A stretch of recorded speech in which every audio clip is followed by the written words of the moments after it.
bad knowing it's Brucey boy under there.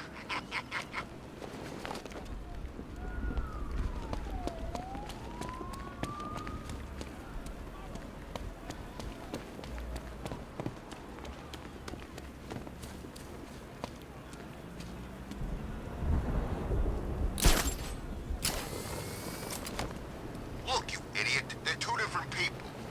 Robin and Nightwing? Really? Hang on. I thought Joker killed Robin. Yeah, that's what he said. But Robin's still around. It's not like Batman's got spares.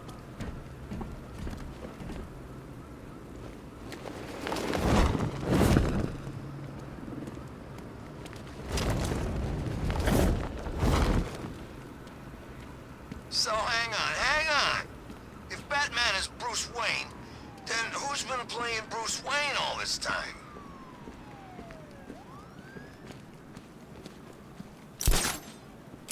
It's Batman!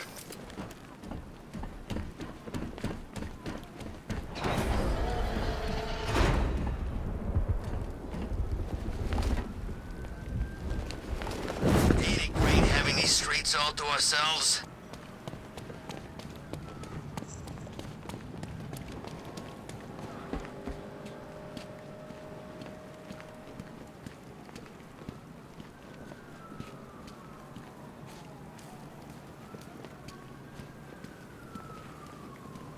I wish Joker's Funland was still open. No lines for the Ferris wheel.